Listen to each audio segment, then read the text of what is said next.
નમસ્કાર દર્શક મિત્રો, કોરોના લોકડાઉન નંબર 2 ના સ્ટેજમાં આપણે પ્રવેશ્યા છીએ. ધીરે ધીરે કોરોના અને કોરોનાના ડરથી ક્યાંક ને ક્યાંક ટેવાતા જતા હોઈએ એવું લાગે છે. એટલે જે વ્યથા, જે ચિંતા, જે ઉચાટ, જીવ અદ્ધર રહે પહેલા તબક્કામાં હતો એ કદાચ બીજા તબક્કામાં નથી. સમજ પણ થોડી વધારે વિકસી છે. આ એની એક બાજુ છે.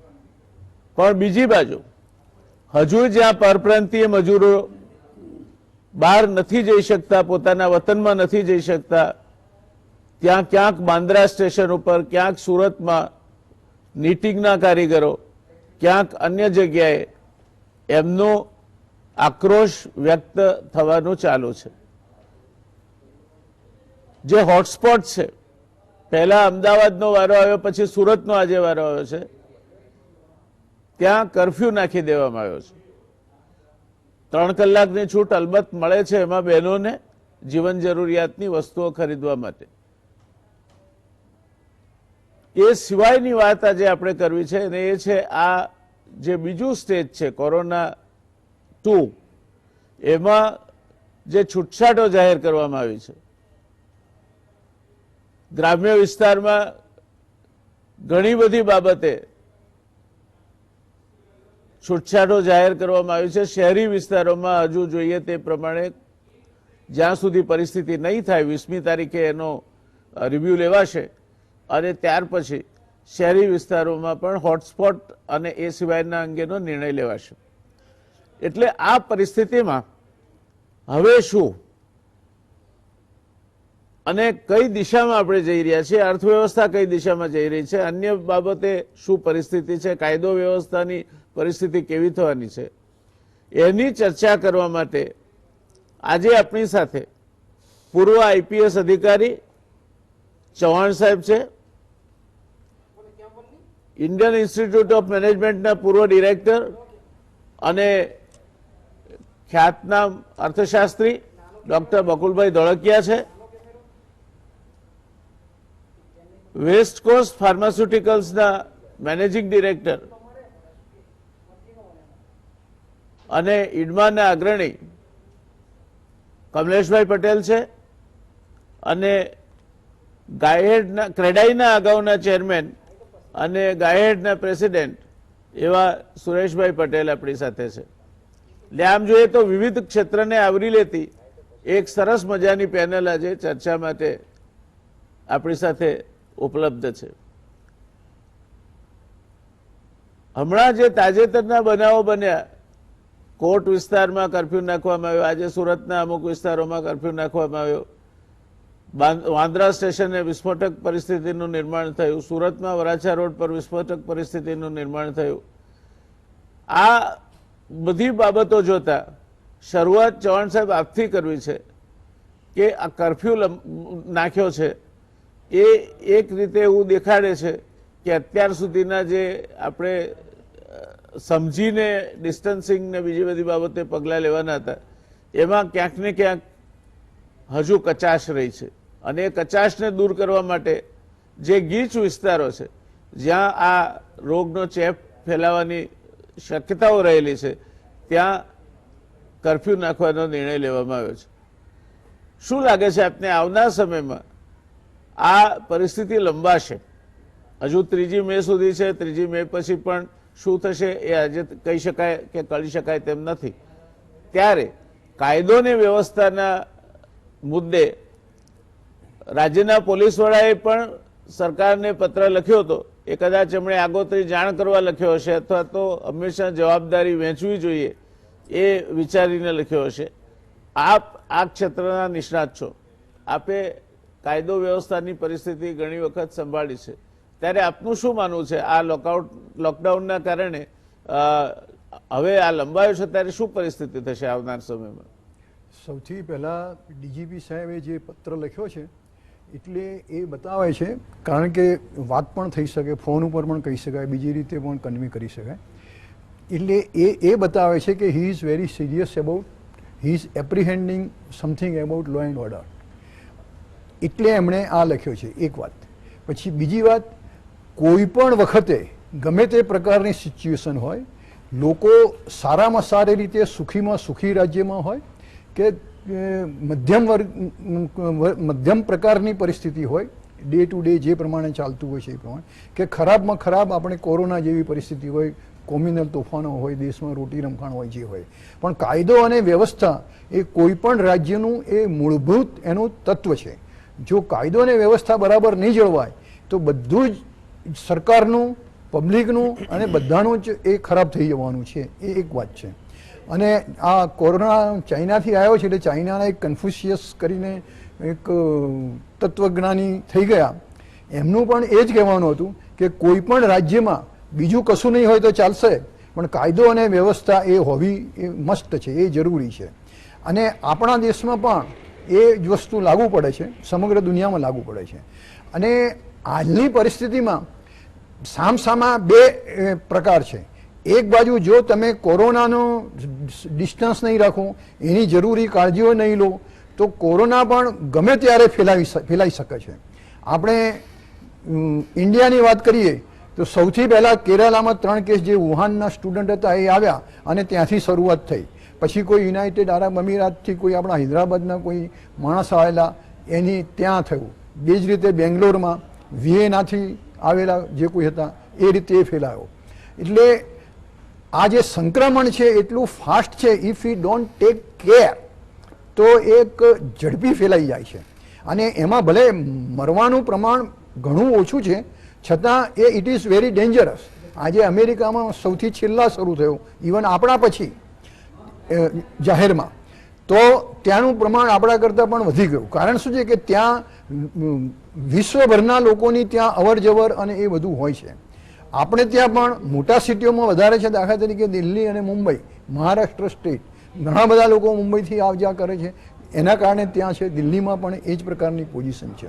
બીજા ઇન્ટિરિયર ભાગોમાં ઓછું છે. ગુજરાતમાં આપણે અમદાવાદમાં સૌથી વધારે છે. એક વાત છે. અને દરેક જગ્યાએ જ્યાં ગીચ પરિસ્થિતિ હોય ત્યાં કોરોનાનું એ મોટામાં મોટું હોટસ્પોટ એ બની જતું હોય છે. હવે બીજી વાત જે આવી તે એ છે કે કાયદો અને વ્યવસ્થાની પરિસ્થિતિ એ આ પરિસ્થિતિમાં લોકોની ધીરજની પણ ટેસ્ટિંગ કરે છે કે લોકો કઈ રીતે, કેટલી રીતે એને જે ગવર્મેન્ટની જે સૂચનાઓ છે, કોરોનાથી આપણે બચીએ એ માટેના જે સલાહ સૂચનો, મેડિકલ એડવાઇસ જે કોઈ છે એનું લોકો કેટલું પાલન કરે છે. પણ સાથે સાથે આ બાબતમાં એવું છે કે આમાં કાયદો અને વ્યવસ્થાના પ્રશ્નો એ લોકોના ધીરજ ઉપર અને ઇકોનોમિક પરિસ્થિતિ, પછી બકુલભાઈ છે આપણી સાથે, એ આપણને જણાવશે, પણ ઇકોનોમિક પરિસ્થિતિ છે એ લોકોના માનસ ઉપર, એમને સાયકોલોજીકલ પણ અસર કરે છે અને એમની ફિઝિકલ એક્ટિવિટીઝ છે એના ઉપર પણ અસર કરે છે. અને ધંધાકીય પ્રવૃત્તિઓ જો લોકોની પડી ભાગે, એમને કાલે શું ખાઈશું કે અઠવાડિયા પછી આપણે શું કરીશું, એવો જો લોકોના મનમાં એક જાતનો ભય અથવા એ પેસી જાય તો એક પ્રકારના જેને કહેવાય ને કે રોટી રમખાણ. અને હકીકતમાં જે સુરતમાં કે ત્યાં તો લોકો રોટી લઈને આવેલા અને રોટી બતાવે છે કે અમને દિવસમાં 2 જ રોટલી મળે છે અને આખો દિવસ એ ચલાવવાની કઈ રીતે ચલાવી શકાય. એટલે રોટી રમખાણો પણ ફાટી નીકળે એવી પણ શક્યતાઓ રહે છે. એટલે આ બધામાં પોલીસનું કામ બહુ મુશ્કેલ બની જાય છે. પોલીસ ઉપર પણ હુમલા થાય છે, ડોક્ટરો અને નર્સો ઉપર પણ હુમલા થયેલા છે. અને કાલે એવું પણ બને, સરકાર તો કહે છે કે અમારી પાસે પૂરતો જથ્થો છે. ક્વેશ્ચન ઇઝ કે weather it is reaching to the people who need them most, જેને સૌથી વધારે જરૂર છે ત્યાં સુધી પહોંચી શકે છે કેમ? ભૂખથી મૃત્યુ થયેલાના દાખલા આપણી સાથે આવે છે. એટલે આ બધાનું સમગ્ર રીતે કોઓર્ડિનેશન, કંટ્રોલિંગ અને એનું મેનેજમેન્ટ એ બધું બહુ જરૂરી છે. અને એમાં પ્રજાના સાથની પણ એટલી જ જરૂર છે. એમાં હવે અંધશ્રદ્ધા એ બધી બાજુ પર મૂકી દઈએ તો પણ જે આર્થિક પોઈન્ટ છે એ હવે ધીમે ધીમે લોકોના ધ્યાનમાં આવતો જાય છે અને એ બહુ વિચારવાની બાબત છે. અને પોલીસે પણ પોતાનું બેલેન્સ ગુમાવ્યા વગર આ કાયદો અને વ્યવસ્થા સારી રીતે જળવાઈ રહે અને આપણે આ યુદ્ધ જીતીએ કોરોના સામેનું, એટલા માટે પ્રજાનો પણ સાથ એટલો બધો જરૂરી છે. ધન્યવાદ. દર્શક મિત્રો, આવનાર સમયમાં કાયદો અને વ્યવસ્થાના પ્રશ્નો ઊભા થશે અને આપણી પણ ધીરજની કસોટી થશે અને પોલીસના મિત્રો જે આ સરસ મજાની કામગીરી અત્યાર સુધી કરી રહ્યા છે એમની પણ ધીરજની કસોટી થશે ને આપણે એમાંથી પાર ઉતરવાનું રહેશે. બકુલભાઈ સાહેબ, purpose of A legitimate state એટલે સારું રાજ્ય, સુરાજ્ય જેને કહેવાય, એના 4 પાયા છે. પહેલું છે સિક્યોરિટી એટલે કે સલામતી, બીજું છે ઓર્ડર એટલે કે કાયદાનું શાસન, ત્રીજું છે ઇકોનોમિક વેલબિંગ એટલે આર્થિક સદ્ધરતા, અને ચોથું છે જસ્ટિસ એટલે ન્યાય. એમાં આપને વળગે છે ત્યાં સુધી ઇકોનોમિક વેલબિંગ વાળા મુદ્દા સાથે આપણે આજની વાત શરૂ કરવી છે. આ કોરોના 2 આ સ્ટેજમાં લોકડાઉનનું જે ક્યાંક છૂટછાટો આપવામાં આવી, આપને શું લાગે છે? Are we in the correct direction or we should have done something different? આપણે સાચા રસ્તે છીએ કે કંઈક આથી વધારે સારું થઈ શક્યું હોત અથવા કંઈ ચૂકાઈ ગયું છે? જયનારાયણભાઈ, આપે બહુ વ્યાજબી સવાલ પૂછ્યો. ઇકોનોમિક વેલબિંગ એ અત્યારના જેમ ચૌહાણ સાહેબે કહ્યું એ આ લોકડાઉનની પરિસ્થિતિ પહેલા 20 દિવસ સુધી ચાલી. આપણે ત્યાં તો લગભગ 22મી માર્ચથી જ લોકડાઉન છે, એટલે લગભગ 24-25 દિવસ સુધી ચાલી, એ બરોબર છે. હવેના જે 20 દિવસ છે એ તમે કહ્યું કે હવે આપણે ટેવાઈ ગયા છીએ. એ વાત સાચી કે આપણે ટેવાઈ ગયા છીએ, એટલે આપણે લાઇફસ્ટાઇલ એડજસ્ટમેન્ટની સેન્સમાં ટેવાયા છીએ. પરંતુ જે લોકો પાસે આમાં બધી જીવન જરૂરિયાતની સામગ્રીઓનો લોકોએ સ્ટોક કર્યો, એમાં સૌથી મહત્વની વસ્તુ છે પૈસા. હવે પૈસાનો સ્ટોક જેની પાસે છે ઘરમાં એને વાંધો નથી આ એક્સટેન્શનનો, પણ જેની પાસે પૈસાનો જ સ્ટોક નથી અને જે ઇન્ટરનેટ બેન્કિંગ અને ઓનલાઈન વસ્તુઓની સાથે ટેવાયેલા નથી, એ જે આમ જનતાનો ની કેટેગરી છે એની શું પરિસ્થિતિ થશે એનો કોઈએ વિચાર બહુ ડિટેલમાં કર્યો એવું લાગતું નથી. અને જે સવારે કમાઈને સાંજે જમનારા માણસો છે એવા લોકોના કેસની અંદર 25 દિવસ નોન સ્ટોપ તમે આવક વગર રહો, એ ઇન ઇટસેલ્ફ ધીરજનું સૌથી મોટામાં મોટું ટેસ્ટિંગ છે. હવે આ જે છૂટછાટો આપવામાં આવી છે એનાથી અમુક ડેફિનિટ વર્ગોને ફાયદો ચોક્કસ થશે, પરંતુ આ છૂટછાટોનું મહત્વ અથવા એનું રેલેવન્સ ત્યારે થશે કે જે લોકોને છૂટછાટો આપી છે એ રેલેવન્ટ કેટેગરીના માણસો છે, એનું સર્ટિફિકેશન ડોક્યુમેન્ટેશનની કોઈ સિસ્ટમ જનરેટ કરવામાં આવે. આપણે મેક્રો લેવલે બધી એનાઉન્સમેન્ટો કરીએ છીએ, એના ઇમ્પ્લિમેન્ટેશનમાં આપણે શું કરીએ છીએ? આજે તમે વિચાર કરો, તમે કાર્પેન્ટર છે, ઇલેક્ટ્રિશિયન છે, પ્લમ્બર્સ છે, બધાને છૂટછાટ આપી. હવે આ બધી સંખ્યાઓ એમની પાસે, તમે એમને પાસીસ આપશો, એમને ડોક્યુમેન્ટ્સ આપશો, શું કરશો? નહીં તો એ જેટલું કામ કરશે એના કરતાં રોડ ક્રોસ કરવામાં હેરાનગતિનું પ્રમાણ વધી જશે. હવે આમાં એટલે આ બધા ઇમ્પ્લિમેન્ટેશનના ઇસ્યુ છે, અને બધી વસ્તુઓ રોડ ઉપર ઉભેલા પોલીસમેન ઉપર ના છોડી દેવાય, એને સિસ્ટમેટિકલી આપણે એનાલાઇઝ કરવું જોઈએ. એટલે તો આ જે છૂટછાટ આપી છે એનું અમલીકરણ થાય, ઇફેક્ટિવ અમલીકરણ થાય અને એનો પર્પઝ સર્વ થાય. નહીં તો આ છૂટછાટોને કારણે પ્રોબ્લેમ્સ વધારે ઊભા થશે અને જે એની ઇફેક્ટિવ ઇકોનોમિક ડિલિવરી છે એ એટલી નહીં થઈ શકે. આ એક મહત્વનો મુદ્દો છે. આઈ એમ શ્યોર કે પોલીસ ડિપાર્ટમેન્ટે આ ઇસ્યુ રેઝ કર્યું હશે, પરંતુ એડમિનિસ્ટ્રેટિવ રિસ્પોન્સ પણ એની અંદર આપવો જોઈએ. આપણા દેશમાં ઇમ્પ્લિમેન્ટેશનની ક્ષમતા વિશે પ્રશ્નાર્થ ચિહ્નો ઘણી બધી બાબતોમાં રહેલા છે અને મને આ બાબતની ચિંતા છે. બીજો સવાલ એ છે કે ઇસેન્શિયલ વસ્તુઓ કઈ અને સ્ટેગર્ડ રીતે જે છૂટછાટો આપવી, એમાં કઈ કઈ આઇટમ્સની અંદર છૂટછાટ આપવી અને કેટલી હદ સુધીની છૂટછાટ આપવી. હવે આ છૂટછાટમાં સમય મર્યાદાનું શું ધ્યાન રાખવામાં આવશે? દેટ મીન્સ કે અનલિમિટેડ છે કે 24 કલાકની છૂટછાટ છે કે અમુક ફિક્સ અવર્સની છૂટછાટ છે? બધા ઘણા બધા પ્રશ્નો છે કે જેના અત્યારના ક્લિયર આન્સર્સ મળી નથી રહ્યા. બીજું કે આ જે બધા કેટેગરીઝ જેમને છૂટછાટ આપી છે કે જે કોઈ જગ્યાએ એમ્પ્લોયડ નથી, એ કેટેગરી પાસે એમના મોબાઈલ નંબર સિવાય કમ્યુનિકેશનનો કોઈ બીજી મેથડ નથી. જ્યાં ઓર્ગેનાઇઝેશન્સ છે, એસએમઈસ છે કે જેના વર્કર્સને છૂટછાટો મળી છે, એમાં તો હજી કંઈક વ્યવસ્થા થઈ શકશે એમ હું માનું છું. પરંતુ જે મોટો પ્રશ્ન છે કે આ MSMEs ને વર્કિંગ કેપિટલ ક્યાંથી મળશે? વર્કર્સ આવવાના શરૂ થશે, એમને વેજીસ આપવા માટેનું જે વર્કિંગ કેપિટલનું પ્રાવધાન છે તે શું કરવામાં આવશે? એટલે વચ્ચે સ્ટેટ બેન્કે બ્લેન્કેટ અનાઉન્સમેન્ટ કરી દીધી કે NBFC ને અમે મોરેટોરિયમ કે કશામાંથી બાકાત રાખીશું. હવે ગઈકાલે અનાઉન્સમેન્ટ કરી કે અમે એમને લોનનું પ્રોવિઝન કરીશું, 50 કરોડથી 200 કરોડ સુધીની લોન અમે NBFCs ને આપીશું. એ NBFCs થી થ્રુ જ MSME સુધી એ વસ્તુ પહોંચશે. તો આમાં પ્રશ્ન એ છે કે આપણે લિક્વિડિટીનો ફ્લો એ મજૂરોના ફ્લોની સાથે સિંક્રોનાઇઝ થશે તો જ આ વસ્તુની અસર ગ્રાસરૂટ લેવલ ઉપર જોવા મળશે. એટલે મને આમાં ઇમ્પ્લિમેન્ટેશનના એટલા બધા ઇસ્યુઝ દેખાય છે અને ગાઈડલાઇન્સની અંદર આ કઈ રીતે ઇમ્પ્લિમેન્ટ કરવામાં આવશે એના ઉપર કોઈ ક્લેરિટી નથી. ના કોઈએ એવી એનાઉન્સમેન્ટ કરી છે. ગાઈડલાઇન્સ એક વસ્તુ છે, પરંતુ એને પ્રેક્ટિકલ અમલ માટે લોકોને સમજાવવાની જરૂર છે. જેમ કે દાખલા તરીકે ઘણા બધા લોકો આમ ચૌહાણ સાહેબને આપણે પૂછીએ કે ભાઈ લોકડાઉન અને કર્ફ્યુની વચ્ચેનું ડિફરન્સ શું?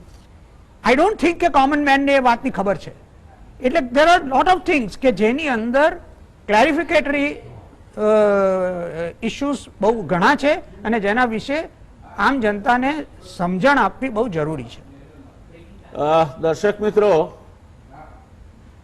જે વાત ધોળકિયા સાહેબે કહી એનો અર્થ એવો થાય કે test of the pudding is in its eating. તમે જે કંઈ જાહેરાતો કરો છો એ જાહેરાતો ખરેખર ધરાતળ પર કેટલી અમલી બને છે અને જે લાભાર્થીઓ છે કે સ્ટેક હોલ્ડર્સ છે એને એનો કેટલો ફાયદો પહોંચે છે તેના ઉપર જ આ બધી બાબતોની સફળતાનો આધાર રહેશે. મારે કમલેશભાઈની પાસેથી એ વાત જાણવી છે કે one of the issues which is connected with this economic well-being is labor. અને એ મજૂરોમાં માઇગ્રન્ટ લેબર એટલે બીજા પરપ્રાંતીય અહીં આવ્યા હોય ને અહીં રહેતા હોય એવા કિસ્સાઓમાં ઘણા બધા તો અહીંથી સ્થળાંતર કરી ગયા છે. થોડા ઘણા બાકી છે, એમને પણ સ્થળાંતર કરવું છે. આજે જ એક કિસ્સો આવ્યો છે કે જેમાં નારોલ ડાઇંગ હાઉસમાં નોકરી કરતો માણસ અને એના 2 છોકરાની નોકરી છૂટી ગઈ, એની નોકરી છૂટી ગઈ અને એ બિહારનો ભાઈ હતો. એ દવાખાને જતો હતો અને રસ્તા પર એનું મોત થયું. આ પરિસ્થિતિ એ વર્કફોર્સને લગતી છે. તો ગમે તેટલું તમે પૈસા હશે, બધું જ હશે, આપને શું લાગે છે કે આ જે મજૂરોની પરિસ્થિતિ, બીજું કેટલાક ઉદ્યોગોમાં કેટલાક ખાસ મજૂરો જ જોઈએ. ફાઉન્ડ્રી હોય તો એમાં આપણે ઉત્તર પ્રદેશના મજૂરો જ કામ આવે. ફેબ્રિકેશન છે, કન્સ્ટ્રક્શન છે. સુરતની વાત કરીએ તો કાપડ ઉદ્યોગમાં આંધ્રપ્રદેશમાં પણ ગંજમ જિલ્લાના જ વર્કફોર્સ કામ કરે છે. ડાયમંડ ઇન્ડસ્ટ્રી છે એમાં સૌરાષ્ટ્રના વર્કફોર્સ મોટાભાગે કામ કરે છે. પાવરલૂમ ઇન્ડસ્ટ્રી છે એમાં ઉત્તર ગુજરાતના લોકો કામ કરે છે. તો આ પરિસ્થિતિમાં જે લોકો જતા રહ્યા છે એ આ બધી છૂટછાટો મૂકવા છતાં પાછા આવશે ખરા? અને નહીં આવે તો કેટલા સમયમાં આ બધું તમને લાભો મળતા થાય? શું માનવું છે આપનું? વ્યાસ સાહેબ, આપનો જે સવાલ છે હું જણાવું કે અમારી ફાર્માસ્યુટિકલ ઇન્ડસ્ટ્રી તો એસેન્શિયલ ઇન્ડસ્ટ્રી છે અને 30% જેટલા વર્કરો કારીગર ભાઈઓ આવે છે. પણ જ્યારે આ પહેલું આપણું લોકડાઉન આવ્યું એ લોકડાઉન 21 દિવસ સાંભળીને નાના માણસો, કારીગર ભાઈ બહેનો ખરેખર ગભરાઈ ગયા.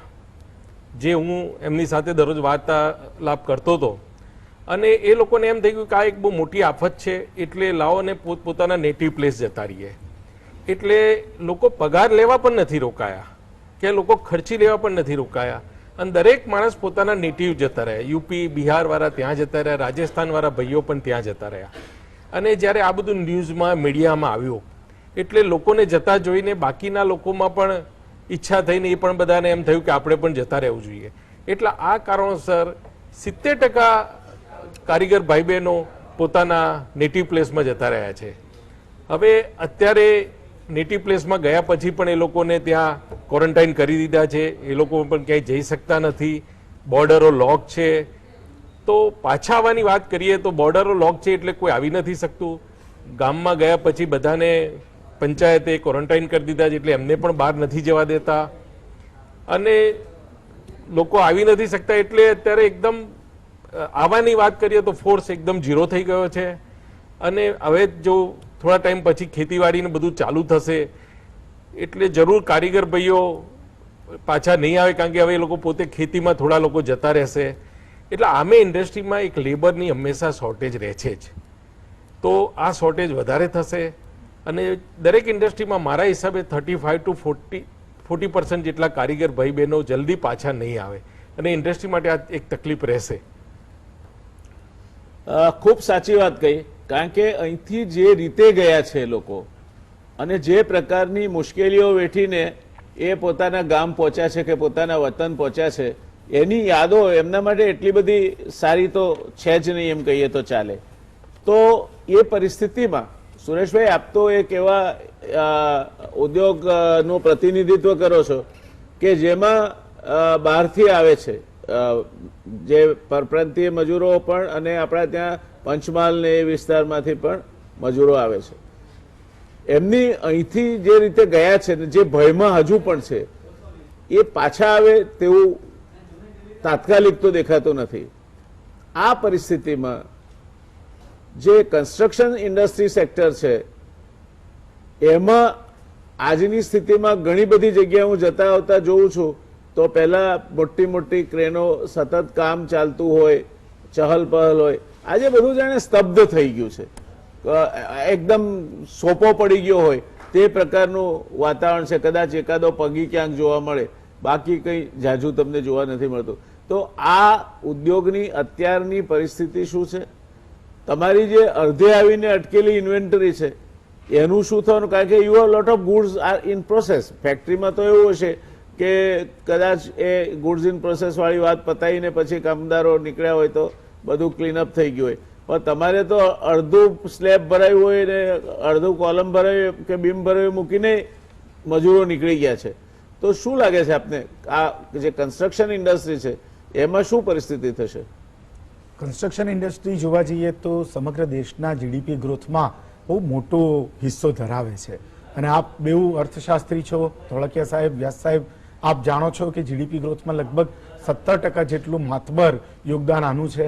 અને ખેતી પછી સૌથી વધારે રોજીરોટી આપતો વ્યવસાય છે. ગુજરાત રાજ્યના ખાલી પરિક્ષેપમાં આપણે જોવા જઈએ તો પણ મોટી મોટી ફિગર જોઈએ તો પણ 25 થી 30 લાખ જેટલા labour, unskilled labour, real estate industry અને ગવર્મેન્ટ ઇન્ફ્રાસ્ટ્રક્ચર અને બાંધકામ સાથે, કન્સ્ટ્રક્શન ઇન્ડસ્ટ્રી સાથે જોડાયેલા છે. જ્યારે આટલી મોટી ઇન્ડસ્ટ્રી હોય, આટલું મોટી રોજગારી મળતી હોય એવા લેબર ફોર્સમાં આપ જેમ કહો છો ને કે સાઇટો ઉપર સ્તબ્ધતા દેખાય છે, પણ અત્યારે સમગ્ર દેશમાં નહીં સમગ્ર વિશ્વમાં પણ સ્તબ્ધતા દેખાઈ રહી છે. એટલે 133 કરોડ દેશવાસીઓ હોય અને જ્યારે જાન હે તો જહાન હે જેવી સ્થિતિ આવી પડી હોય અને સમગ્ર વિશ્વમાં હેલ્થ જ અને પોતાનું જીવન જ એક મુખ્ય મુદ્દો જ્યારે બની ગયો હોય ત્યારે આ પ્રકારની ઇન્ડસ્ટ્રી કે જેનો જીડીપી ગ્રોથ આટલો હોય, આટલું મોટું યોગદાન હોય, એમાં પણ એક સ્તબ્ધતા આવી રહી સ્વાભાવિક વાત છે. બાંધકામ ઇન્ડસ્ટ્રી અને કન્સ્ટ્રક્શન ઇન્ડસ્ટ્રીના રેફરન્સમાં જોવા જઈએ તો હોળી પછી મોટે ભાગે લગભગ 15 દિવસનું એક જનરલ વેકેશન જેવી પદ્ધતિ હોય છે અને મોટાભાગના લેબર ચાહે પંચમહાલ દાહોદ વિસ્તારમાંથી આવતા હોય કે પછી ઉત્તર ભારતમાંથી આવતા હોય, બિહારમાંથી આવતા હોય, રાજસ્થાનથી આવતા હોય, એ બધા જ લેબર મોટે ભાગે વતનમાં જતા રહેતા હોય છે.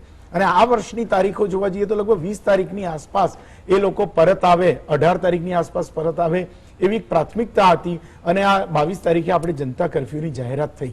એટલે એમ કહી શકાય કે કન્સ્ટ્રક્શન ઇન્ડસ્ટ્રી સાથે જોડાયેલા લેબરો દેશમાં પોતાના વતનમાં પાછા ગયા કરતા વતનમાંથી પાછા આવ્યા નથી એવું કહેવું વધારે મને લાગે છે યોગ્ય રહેશે. અને અત્યારે હાલ એમ કહી શકાય કે આ 30 લાખ લેબરમાંથી હાર્ડલી 2% કે 5% લેબર જ આજે ગુજરાતમાં વિવિધ પ્રોજેક્ટો, સાઇટો ઉપર અને ઇન્ફ્રાસ્ટ્રક્ચરના પ્રોજેક્ટો ઉપર રહી રહ્યા છે.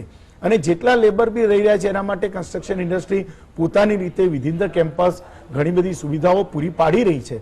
પણ જ્યારે પણ લોકડાઉન ખોલવાની વાત આવશે ત્યારે ખરેખર લેબર પોતાના વતનમાંથી, દેશમાંથી અહીંયા પરત આવે એના બદલે જે લેબરો 2-5% અહીંયા છે એ પાછા ત્યાં જતા રહે એવો ડર મને તો સૌથી પહેલો દેખાઈ રહ્યો છે. કારણ કે એમને પણ આજે પૈસાની દ્રષ્ટિએ, ખોરાકની દ્રષ્ટિએ ભલે કોઈ પ્રોબ્લેમ ના હોય, સુરતના વિવિંગ ક્ષેત્રમાં બી આપણે જોયું તો માત્ર ત્યાં જમવાનો પ્રશ્ન નથી પણ પોતાના વતનમાંથી જે પોતાના પરિવાર પાસે જવા માટેની જે તીવ્રતા છે એ તીવ્રતાને રોકી શકાય એમ નથી. એટલે લોકડાઉન ખુલે ત્યારે ત્યાંથી લેબરો પહેલા ઝાટકે અહીંયા આવે ને ઇન્ડસ્ટ્રી ફરીથી ફૂલ ફ્લેજ ચાલુ થાય કે ધીરે ધીરે ચાલુ થાય, એના બદલે પહેલા એવું દેખાઈ રહ્યું છે કે લેબર અહીંથી ત્યાં વધારે જતા રહેશે. આ વખતે જે લોકડાઉનમાં છૂટછાટોની વાત છે એમાં વિધિન જે સાઇટ રહેતા હોય એવા કોર્પોરેશન લિમિટના લેબરો માટે બાંધકામ ફરીથી શરૂ કરવા માટેની છૂટછાટ આપવામાં આવી છે.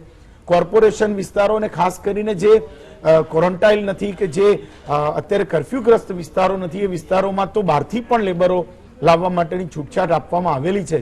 પણ હાલ કોઈ એમાં મોટી ઝડપ આવી જાય એવું પહેલી નજરે દેખાતું નથી. અને આ બાંધકામ ઉદ્યોગમાં પણ પરિસ્થિતિ જેમ કમલેશભાઈ બહુ સરસ વાત કરી કે વરસાદની સિઝન પણ સામે જૂન મહિના સુધી જો ખેંચાઈ ગયું તો આવશે, તો વરસાદ પડ્યા પછી તો લેબરો ખેતીવાડી તરફ વળી જશે કારણ કે અનસ્કિલ લેબર છે. તો એનું ફરીથી આ ઇન્ડસ્ટ્રીમાં લાવવા માટે અને ફરીથી આને ગ્રોથ ઉપર લઈ જવા માટે એક મોટી કશમકશ કરવી પડશે.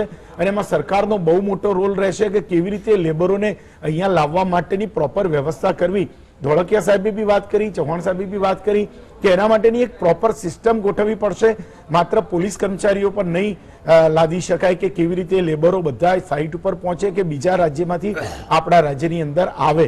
આમ જોવા જઈએ તો આવી પરિસ્થિતિમાં જાન હે તો જહાન હે નું જે સૂત્ર છે એને ખરેખર ફર્સ્ટ વોરિયર તરીકે પોલીસ કર્મચારીઓની સાથે સાથે જે રીતે મેડિકલ કર્મચારીઓ, સફાઈ કામદારોએ જે કામગીરી કરી છે એ ધન્યવાદને પાત્ર છે. પણ એ જ આખી વસ્તુ આજે ઇકોનોમીના ગ્રોથના બદલે કેવી રીતે હેલ્થ સેન્ટ્રિક વધારે હોય એવું દેખાઈ રહ્યું છે. દર્શક મિત્રો, આપણે એક રાઉન્ડ પૂરો કર્યો આ નિષ્ણાત પેનલ સાથે. એમાં એક તારણ બિલકુલ દીવા જેવું સ્પષ્ટ દેખાય છે કે મેન પાવર રિસોર્સિસ, વર્કર્સ જે એનો પ્રાણ છે, તમારી પાસે મશીનો હશે, કાચો માલ હશે, પણ કારીગરો જ નહીં હોય તો, અને કામદારો જો નહીં હોય તો એક તારણ એવું સ્પષ્ટ દીવા જેવું ઉપસે છે કે આ છૂટછાટો મૂક્યા છતાં પણ આવનાર સમયમાં કમસે કમ આ આખું લોકડાઉન પૂરું થાય પછી કમલેશભાઈએ કહ્યું એમ કદાચ પાછા જતા રહે, આ 6 મહિના એ એવા હશે કે જ્યારે લોકડાઉન ઉઠે અને ત્યાર પછીની પરિસ્થિતિ એ શું છે એ લાડી પાડી નીવડે વખાણ કહ્યું છે તે પ્રમાણેની પરિસ્થિતિનું નિર્માણ થશે. એટલે આપણે એકદમ એવું હરખાઈ જઈએ કે આ બધી છૂટછાટો મળી ગઈ ને ગ્રામ્ય વિસ્તારમાં તો ઉદ્યોગોને કોઈ તકલીફ જ નથી ને એવું બધું ચાલુ થઈ જશે એવું દેખાતું નથી. અર્થવ્યવસ્થા હજુ પણ લંગડાતી રહેશે અને રોટી, કપડાં ઓર મકાન એ પાયાની જરૂરિયાત છે. અમેરિકા હોય, ઇંગ્લેન્ડ હોય, ફ્રાન્સ હોય, જર્મની હોય, ત્યાં બધે જ આટલી મોટી સંખ્યામાં સંક્રમિત થવા છતાં વિશ્વના ચોથા ભાગના આ કોરોના સંક્રમિત જે લોકો છે અમેરિકામાં છે. મૃત્યુની દ્રષ્ટિએ પણ ખાસો મોટો આંકડો અમેરિકા આજે વિશ્વમાં પહેલા નંબરે પહોંચી ગયું છે એમાં પર. તો પણ ત્યાં સાથોસાથ આર્થિક પેકેજ આપવામાં આવ્યું છે. એમ કે આ બધું જશે, જાન હૈ તો જહાન હૈ, પહેલા આપણે બચી જઈએ અને પછી અર્થવ્યવસ્થા પૂરી થઈ ગઈ છે. તમે બચી ગયા છો પણ પછી બીજા કારણોસર તમે મુશ્કેલીમાં મુકાશો. એટલે અર્થવ્યવસ્થા સાથોસાથ ઉચકાય તે પ્રકારના પ્રયત્નો કરવા જોઈએ એવું એક તારણ અર્થશાસ્ત્રીઓની ચર્ચાઓમાંથી નીકળે છે. બકુલભાઈ સાહેબ, આપને શું લાગે છે આ કોરોનાને પહેલા માત કરીએ ત્યાં સુધી આપણે બીજું કંઈ જ ના કરીએ અને બધું થઈ જાય પછી આપણે અર્થવ્યવસ્થાની ચિંતા કરીએ તો આ દેશની શું પરિસ્થિતિ થાય? આનું ઇમેજિન કરવું બહુ અઘરું છે. જો કોરોનાને સંપૂર્ણ રીતે અંકુશમાં લઈ લઈએ ત્યાં સુધી જો આપણે રાહ જોઈશું તો વિશ્વની જેટલી સંસ્થાઓએ આપણા ગ્રોથ અને વિકાસ વિશે જે અનુમાનો કર્યા છે એ અનુમાનો કરતાં વધારે ખરાબ પરફોર્મન્સ આપણે કરી બતાવીશું. એનું કારણ છે કે આમાં આ અર્થતંત્રને સાબતું કરવા માટે કોરોના, હું નથી માનતો કે કોરોના ઉપર સંપૂર્ણપણે કોન્ફિડન્સથી માણસ કહી શકે એ જાતનો અંકુશ આવતા 2-3 મહિના સુધી આવશે. રિલેક્સેશન થશે, પરંતુ કોરોનાના કેસીસ ધીમે ધીમે ઓછા થઈને નહિવત થાય એવું બનતા ઘણો વાર લાગવાની છે. હવે ત્યાં સુધી આપણે રાહ જોઈને બેસી ના રહી શકીએ. અને બીજું કે અર્થતંત્ર વિશે આ બધી છૂટછાટો આપવાની વાતો કરવામાં આવે છે, પણ આ છૂટછાટો આપવાની સાથેના પેકેજીસ શું?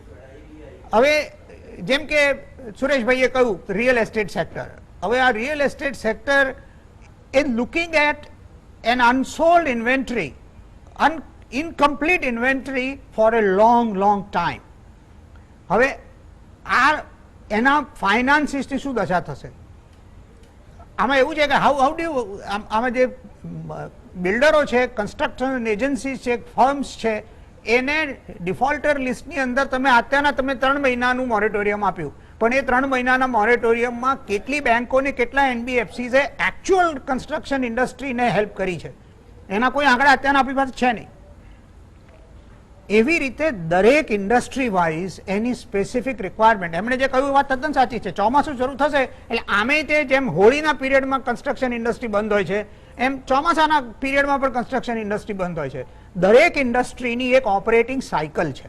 એ ઓપરેટિંગ સાયકલ પ્રમાણે આપણી નીતિઓને સુસંગત કરવાની જરૂર છે અને એ નીતિઓને પછી ઇફેક્ટિવલી આજે કોરોનાની સાથે જેટલી જોશથી લડાઈ લડાઈ રહી છે એટલી જ જોશથી ઇકોનોમિક ફ્રન્ટ ઉપર લડાઈ લડવાની જરૂર છે.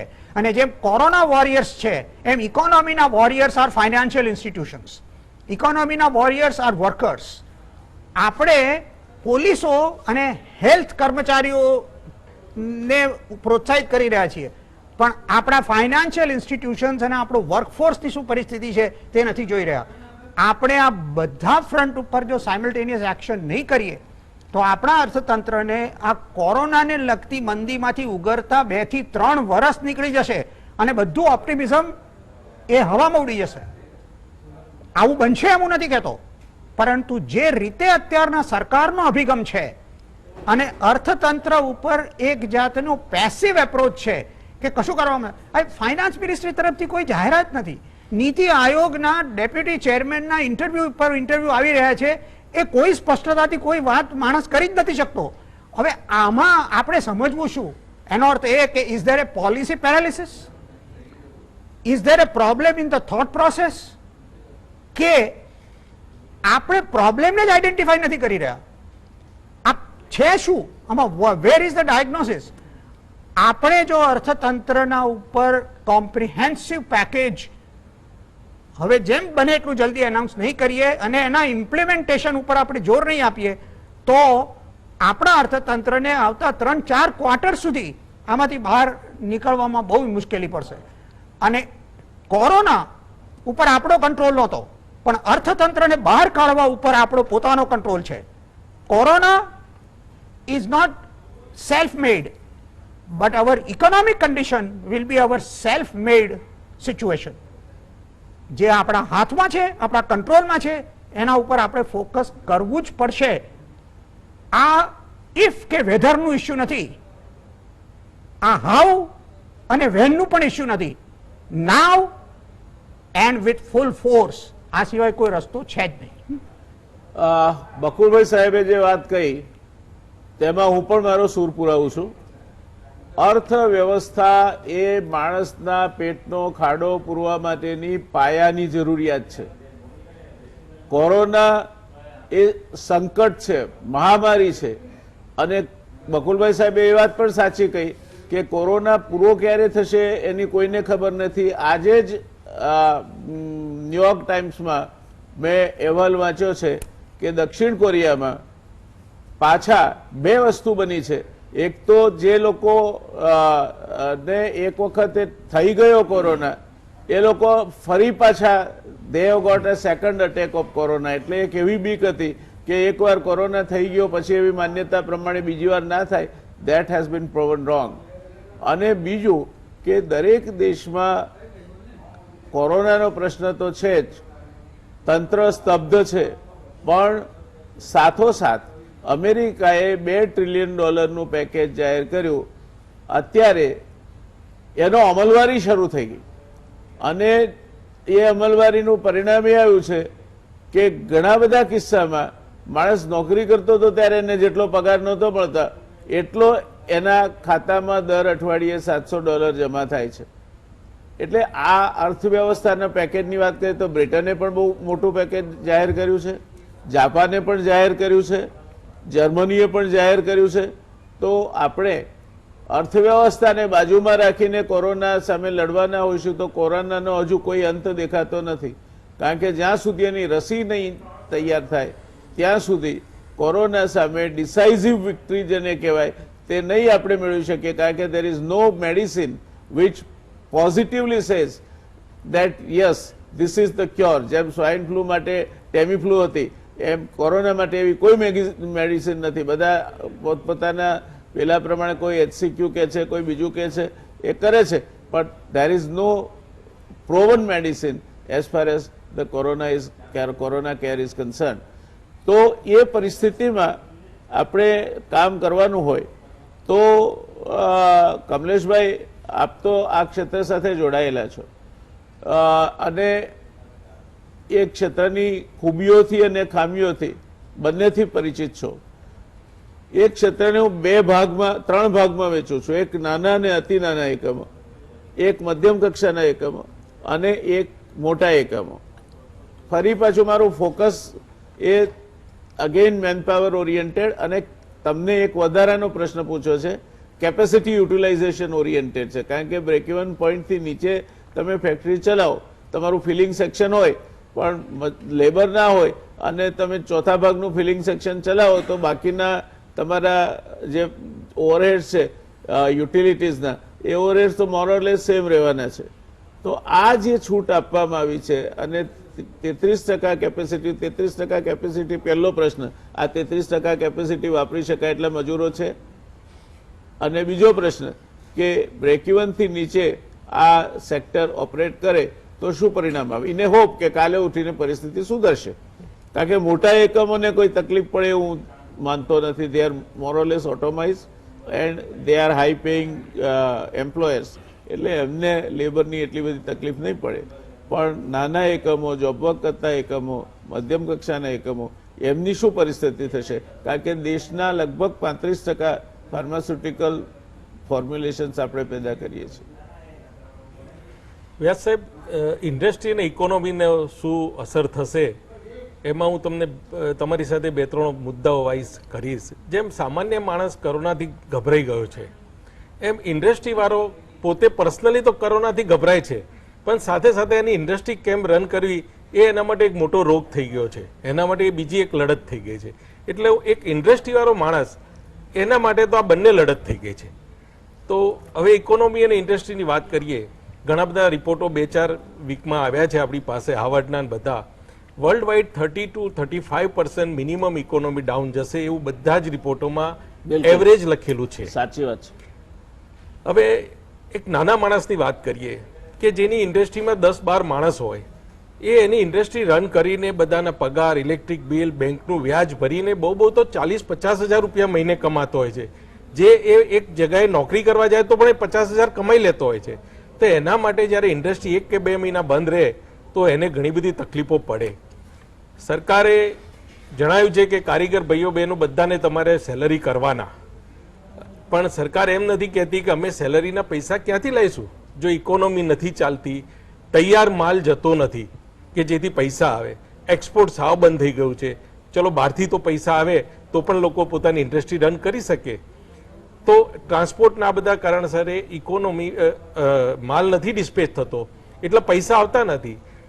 પેકેજ ક્યારે આવશે, કોણ પેકેજ બનાવશે, આ બધી તો હજી વાતો છે. ક્યારે થશે ખ્યાલ નથી. અત્યારે ઓલરેડી પગારની બીજી ડેટ પણ આવી જશે. દરેક ઇન્ડસ્ટ્રીવાળા તકલીફમાં છે અને ઇન્ડસ્ટ્રીવાળા માલિકો અને એમના સ્ટાફ લોકો વચ્ચે એક તણાવ ઊભો થઈ રહ્યો છે. આ બધું જો પ્રોપરલી નહીં થાય તો ઘણા બધા પ્રોબ્લેમ થશે. હવે આપણે વાત કરીએ કે પેકેજ. પહેલાં તો સરકારે ઇન્ડસ્ટ્રીના જેટલા રિફંડ ક્લેમો પેન્ડિંગ છે એ ઇમિડિયેટલી ક્લિયર કરી નાખવા જોઈએ. એમાં લિમિટ રાખવાની ક્યાં જરૂર છે કે 5% કે 10%? આજે જીએસટીના રિફંડના ક્લેમો પેન્ડિંગ હોય તો તમે ઇન્ડસ્ટ્રીને આવા ટાઈમે આપી દો તો ઇન્ડસ્ટ્રી નેચરલી આગળ લોકોના સેલરીને બધું કરશે. એટલે જે જગ્યાએ ગવર્મેન્ટમાં, ઇન્કમટેક્સમાં બધા જૂના રિફંડો જે પણ હોય એ ડાયરેક્ટ આપી દેવા જોઈએ. એક વન ટાઈપ ઓફ પેકેજ જ થયું ને, જે ઇમિડિયેટલી ઇન્ડસ્ટ્રીને કામ આવે અને એ આગળ ઇન્ડસ્ટ્રી સેલરીમાં એમાં વાપરશે. કોઈને પણ ઇન્ડસ્ટ્રી વાળાને એના કારીગર ભાઈઓ કે એના સ્ટાફ મેમ્બરોને દુઃખી કરવાનો કે સેલરી નહીં કરવાનો એવો કોઈ સવાલ હોતો જ નથી. પણ એની પાસે આવશે તો ઝડપથી આપશે. અને સરકારને આ કલેક્ટ કરીને પેકેજ આપવા અને હિસાબ કિતાબ કરવા એના કરતાં એક સિમ્પલ હિસાબ થઈ જાય. બીજું, જેના રિફંડ ક્લેમ નથી એ ઇન્ડસ્ટ્રી વાળાને તમે જે સેલરી ચૂકવવાનું કહો છો એ સેલરીના પૈસા એને તમે જીએસટીના જે એના ભરવાના આવે એમાં તમે કંઈક હપ્તા કરી આપો કે 6 મહિના સુધી એને આ પૈસા એમાં સેટઅપ કરવાના. આ ટાઈપના ઇમિડિયેટ પેકેજ આપીને ઇન્ડસ્ટ્રીને સર્વાઈવ કરવી જરૂરી છે. 20 થી 25% ઇન્ડસ્ટ્રી કે સર્વિસ બિઝનેસો જે પ્રોફિટ નથી કરતા એ આ ઇકોનોમી ડાઉન થવાથી કે આપણું લોકડાઉન વધશે તો ઘણા લોકો પોતાની ઇન્ડસ્ટ્રી, પોતાની ઓફિસો, સર્વિસ બિઝનેસો બંધ કરી નાખશે અને એના કારણે જે પ્રોબ્લેમ થશે એ વધારે મોટા પ્રોબ્લેમ્સ હશે. તો મારી સરકારને વિનંતી છે, એક તો પહેલાં એક્સપોર્ટને બધું ચાલુ કરવું જોઈએ. ટ્રાન્સપોર્ટ એક બહુ એસેન્શિયલ છે, એમાં જે રીતે લિમિટ રાખવી રાખીને પણ ટ્રાન્સપોર્ટ થોડી ચાલુ કરવી જોઈએ કે જેથી ઇન્ડસ્ટ્રીઓ રન થઈ શકે. એસેન્શિયલ ઇન્ડસ્ટ્રીઓ ખરી, પણ એસેન્શિયલ ઇન્ડસ્ટ્રીઓને ચલાવવા માટે જે એના જે કનેક્ટેડ બીજી ઇન્ડસ્ટ્રીઓ છે એને તમે એસેન્શિયલમાં ગણતા નથી. આજે અમે ફાર્માસ્યુટિકલ વાળાને પેકેજિંગ મટીરિયલ ના મળે તો શું કરીએ? ફોઇલ ના મળે, કોરુગેટેડ બોક્સ ના મળે, આવા ઘણા બધા ફેક્ટર હોય છે. તો એસેન્શિયલ ઇન્ડસ્ટ્રીને એની જે પણ એટેચ ઇન્ડસ્ટ્રીઓ છે એ બધી પણ ઇમિડિયેટલી થોડી થોડી એને છૂટછાટ આપવી જોઈએ અને ગમે તેમ કરી ઇકોનોમીને ફરીથી કઈ રીતે ફાસ્ટ થઈ શકે એવું સરકારે નિર્ણયો લેવા જોઈએ. દર્શક મિત્રો, કમલેશભાઈએ જે વાત કરી તે લગભગ બધા જ સેક્ટરને લાગુ પડે છે. તમે એને કોઈ વિશિષ્ટ દરજ્જો આપો છો એ માત્ર એના પૂરતો આપો છો, ત્યાર પછી એની સાથે સંલગ્ન જે બધા માણસો છે તેને એ દરજ્જામાં તમે ગણતા નથી. તો આ પરિસ્થિતિમાં તમે વિશિષ્ટ દરજ્જો આપશો કોઈ પણ સેક્ટરને, ફાર્માસ્યુટિકલ હોય, એન્જિનિયરિંગ સેક્ટર હોય, પ્લાસ્ટિક્સ હોય, ગમે તે સેક્ટર હોય, તો સરવાળે એની સાથે જોડાયેલા બીજા જે એન્સિલરીઝ છે એને તમે જો નહીં આપો એની સાથે જોડાવા માટે મંજૂરી, તો સરવાળે બધા બેસી રહેશે. કારણ કે તમે માલ તૈયાર કરશો, એનું પેકેજિંગ માટેનું મટીરિયલ નહીં હોય, એને લેબલિંગ માટેનું મટીરિયલ નહીં હોય, તો સરવાળે એ માલ ત્યાંનો ત્યાં પડ્યો રહેશે. કારણ કે ઇટ ઇઝ ઇનકમ્પ્લીટ, ધો ઇટ માઇટ બી 95% કમ્પ્લીટ. અને પછી સરકાર એમ કહેશે કે અમે આટલી બધી છૂટછાટો આપી તેમ છતાં તમે કશું પરફોર્મ કર્યું નહીં, એટલે એ જવાબદારી પણ પછી જે તે ઇન્ડસ્ટ્રી ઉપર જ પડશે. કોઈ એ સવાલ નહીં પૂછે કે તમે આ બધી છૂટછાટો આપતી વખતે કયો વિચાર કર્યો અને ઇમ્પ્લિમેન્ટેશનના કયા ઇસ્યુઝ ઉપર તમે ધ્યાન આપ્યું. એટલે એકાઉન્ટેબિલિટી એ હંમેશા ઇન્ડસ્ટ્રીયલિસ્ટ ઉપર ફિક્સ થશે, સરકાર ઉપર ફિક્સ નહીં થાય. સાચી વાત છે ધોળકિયા સાહેબ. સુરેશભાઈ, મારે એ જ વાતને આગળ વધારવી છે કે તમને લાગે છે અત્યાર સુધીની ચર્ચા પરથી કે આ બધું છે તો બહુ સરસ, પણ એક જૂની વાર્તા આવતી હતી કે રોટલો ને ઘીની વાઢી લઈને જાય પેલા હાથીને ખવડાવવા માટે અને પછી કે રોટલાની કોર તોડવાની નહીં અને નાળચેથી ઘી લેવાનું નહીં અને ધરાઈને ખાવાનું. આ જે જાહેરાતો છે એમાં તમને આવું કઈ લાગે છે? આ જૂની વાર્તા છે એવું કે રોટલાની કોર તોડવાની નહીં? થોડુંક મને લાગે છે કે હું અમારા ઇન્ડસ્ટ્રી પર્સપેક્ટિવ એમાં સહેજ પ્રકાશ અલગ રીતે પાડું. આમ જોવા જઈએ તો પહેલા ભાગમાં આપણે વાત કરી કે લેબરોનો પ્રશ્ન રહેશે, પણ હવે આ બીજા ભાગની જ્યારે રિયલ એસ્ટેટની ચર્ચા ચાલી રહી છે ત્યારે મને 2-3 મુદ્દા અત્યારે જે હકારાત્મક દેખાયા છે, લાઇટિંગ બિટવીન ધ ક્લાઉડ્સ. પહેલું તો એ છે કે 3જી તારીખ સુધી આમ જોવા જઈએ તો લોકડાઉન પ્રધાનમંત્રી શ્રીએ લંબાવ્યું છે, તેમ છતાંય 3જી તારીખ પછી સરકારે વિચારવાના બદલે અત્યારે 20 તારીખથી જ ઇન્ડસ્ટ્રીઓ શરૂ કરવા માટે કંઈક ને કંઈક પગલાં લેવાની વાત શરૂ કરી છે. આ વાત મને હકારાત્મક દેખાય છે કે જેની અસર કદાચ આખું પેકેજ હકારાત્મક છે ભાઈ. I don't think any of the people here, આમાં અહીં બેઠેલા એકેય પેનાલિસ્ટને એવું જરાય નથી, બધું જ હકારાત્મક છે. એટલે કદાચ એ તમે ઉપયોગમાં લઈ શકશો. એટલે કદાચ એવું બને કે 3જી તારીખ સુધી પૂરેપૂરો એનો લાભ ના મળે, પણ એની થોડીક શરૂઆત થઈ હશે તો 3જી તારીખથી પૂરેપૂરો એનો લાભ લઈ શકાય. બીજું, રાજ્ય સરકારના પર્સપેક્ટિવ જોવા જઈએ તો 2 કે 3 મુદ્દા જે હમણાં નવા જોવામાં આવ્યા કે ગિફ્ટ સિટીમાંથી જે બ્રોકિંગ ફર્મ્સ છે એ જેટલું બી બ્રોકિંગ કરશે પોતાના એજન્ટ, એઝ અ એજન્ટ તરીકે અથવા તો એના ક્લાયન્ટ માટે, એ બધી જ સ્ટેમ્પ ડ્યુટી રીએમ્બર્સ કરવાની વાત કરેલી છે. હું રિયલ એસ્ટેટ પર્સપેક્ટિવ વિચારું છું તો ઘણા બધા લોકો બ્રોકિંગ ફર્મને બધા લોકો ગુજરાતમાં પોતાનું સેન્ટર જેમ બીએસસી ને એનએસસી છે એ પ્રકારે બનાવવાનું વિચારે તો મને એમ લાગે છે લોકોનો ગુજરાત પ્રત્યેનો મોહ થોડો વધી શકે. એક વાત. બીજું, જે એનઆરજીસ અને એનઆરઆઈસ જે બીજા દેશોમાં અત્યારે તકલીફમાં પીડાઈ રહ્યા છે એ લોકો દેશમાં જે પ્રકારે ઘણું બધું આયોજનબદ્ધ રીતે કામ થઈ રહ્યું છે જોતા કદાચ પોતાના વતનમાં એકાદ બીજી વધારાની પ્રોપર્ટી લેવાનું વિચારે તો એ મુદ્દો પણ અમને રિયલ એસ્ટેટ સેક્ટર તરીકે એક કદાચ ક્યાંક આની અંદર આશાનું કિરણ તરીકે આવે એવું દેખાઈ રહ્યું છે. અને ત્રીજો મુદ્દો કે જે રીતે જાપાનીઝ કંપની અને અમેરિકન કંપનીઓએ નક્કી કર્યું કે આપણે વધુમાં વધુ કંપનીઓને ચાઇનામાંથી બહાર કાઢવી છે તો એવા વખતે ગુજરાત અને ભારતમાં જો એ બધી કંપનીઓ પોતાનું ઇન્વેસ્ટમેન્ટ ઓપોર્ચ્યુનિટી કરે તો રિયલ એસ્ટેટના સેક્ટરને મળે. તો હાલ જે લેબર પ્રોબ્લેમ છે એનાથી લેબર ચોક્કસ મોંઘી થશે પણ આ બીજા બધા ફેક્ટર છે એક.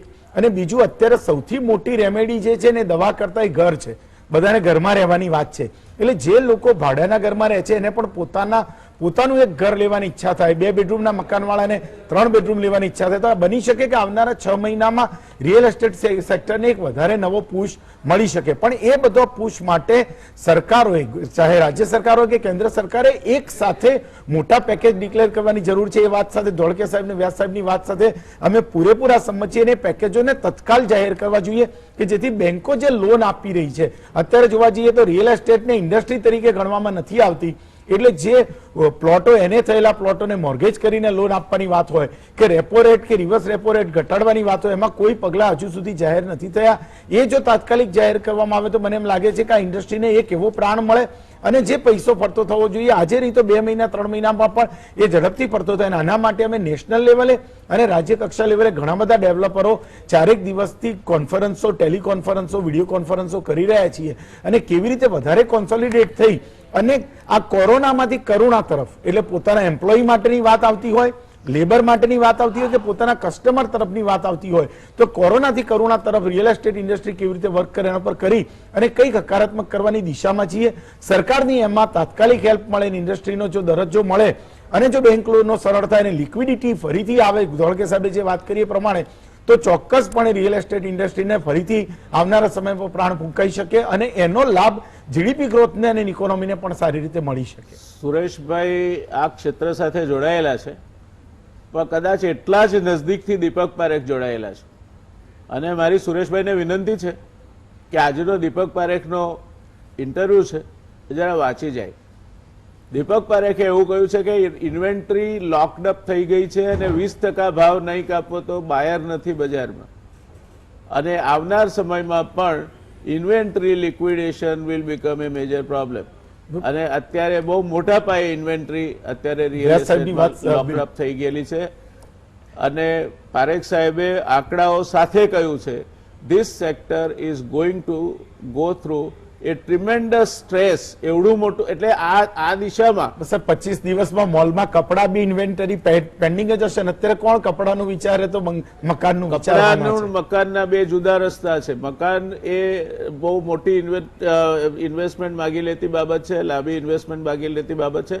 મારી અત્યારે તો આપને માત્ર એક જ વિનંતી છે કે દીપક પારેખ સાહેબનો આર્ટિકલ કદાચ ના હોય આપની પાસે તો મોકલાવીશ. મેં વાંચ્યો છે પરમ દિવસે બી અને એ પ્રમાણે લાગે છે ત્યાં સુધી this sector is going to go through A very major problem.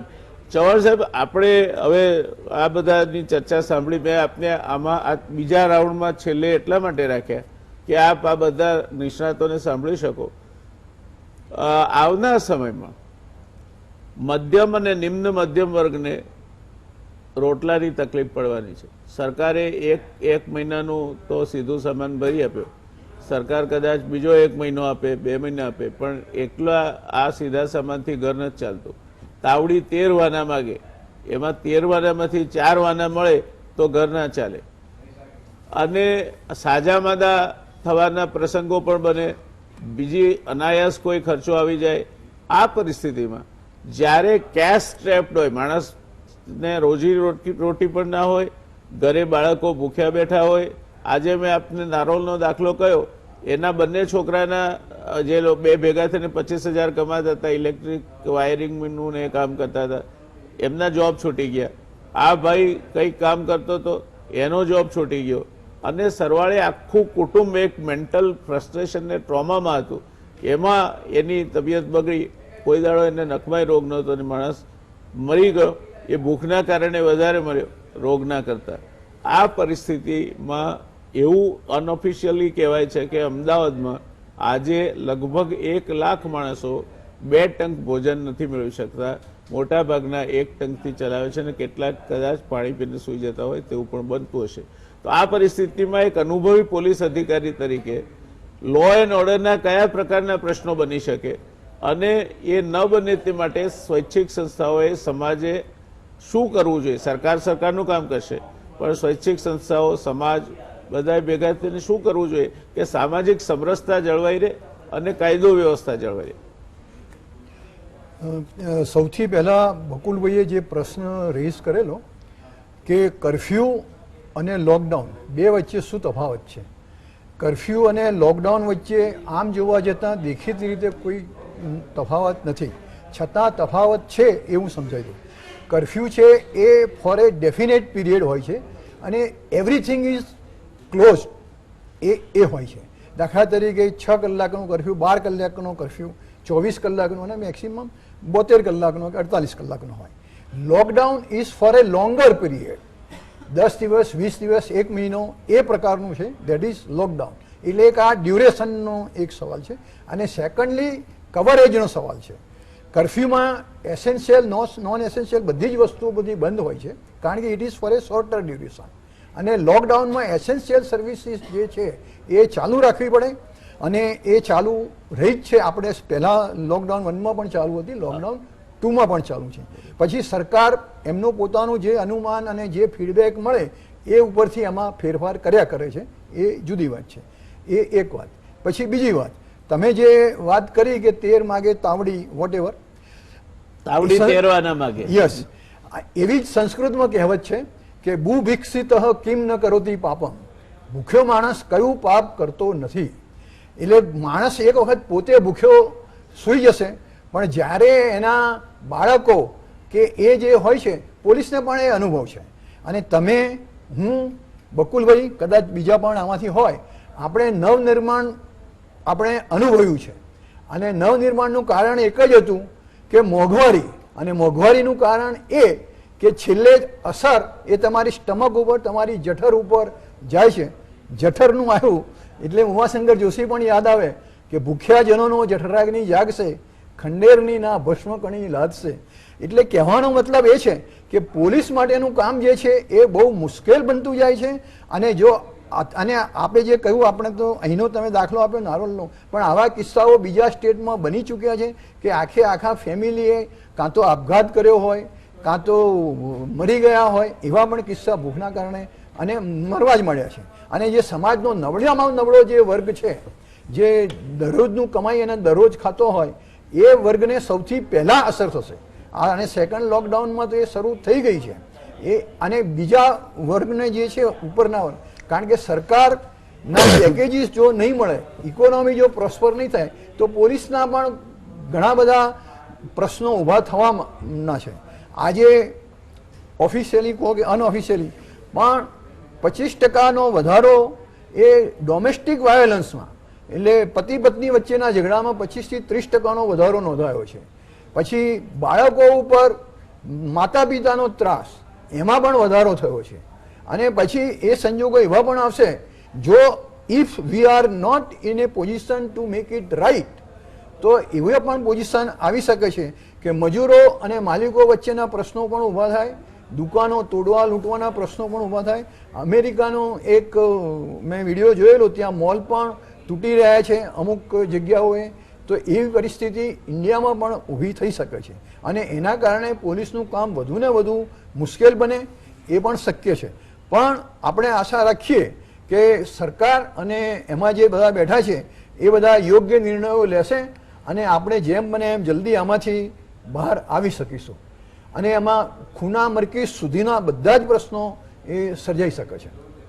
એટલે police has become very alert, અને આવા પ્રશ્નો ન થાય અને એના માટેની પણ ઇન્ટેલિજન્સ પણ મેળવવી પડશે. અને એ ઇન્ટેલિજન્સનું બરાબર ફીડબેક મળે એ પણ જાણવું જોઈએ, જેથી કરીને આવા બનાવો બનતા રોકી શકાય. અને છેલ્લે ભગવાન ન કરે આપણે જો જે લોકો ઇતિહાસના અભ્યાસીઓ હશે એમને ખબર હશે ફ્રાન્સમાં જ્યારે જે ક્રાંતિ થઈ એનું કારણ લોકોને રોટી નહોતી મળતી અને લોકોએ ત્યાંના રાજાનો શિરચ્છેદ કરી નાખેલો લુઈ 14માં. એટલે આવા કિસ્સાઓ આપણે ત્યાં પણ બની શકે છે, પણ લેટેસ્ટ હોપ કે આપણે આપણે એવી આશા રાખીએ કે આવું કંઈ ના બને. ચૌહાણ સાહેબ, જી અને અર્થવ્યવસ્થાને જે કંઈ કહેવામાં આવ્યું છે, જે સરકારે જાહેરાતો કરી છે, ખરેખર ધોળકિયા સાહેબે જે ચિંતા વ્યક્ત કરી એની સાથે હું મારો સૂર પુરાવું છું કે માત્ર કાગળ પરની જ મેક્રો લેવલની વાતો ના રહે, જે લાભાર્થી છે, સ્ટેક હોલ્ડર છે, એના હાથમાં પહોંચે. અને ખાસ કરીને મજૂરો અંગેનો જે પ્રશ્ન છે, વર્કફોર્સ અંગેનો જે પ્રશ્ન છે, એ નહીં જો એનો ઉકેલ આવે તો પણ આ બધી જ બાબતો કોઈ ઉપયોગી નહીં થાય. એટલે સરવાળે જાહેરાતો સારી છે, હવે કોઈ શંકા નહીં, પણ ધ ટેસ્ટ એનું of the implementation, yes. Real test of the pudding Lies in is its eating. tasting. Yes, એટલે આપણે અપેક્ષા રાખીએ. કમલેશભાઈ, સુરેશભાઈ, બકુલભાઈ સાહેબ અને ચૌહાણ સાહેબ, આપ સૌ આ ચર્ચામાં જોડાયા અને આપના અમૂલ્ય સૂચનો અને માર્ગદર્શનનો લાભ આપ્યો એ માટે ખૂબ ખૂબ આભાર. મળીશું ફરી કોઈ વાર. આવજો દોસ્તો.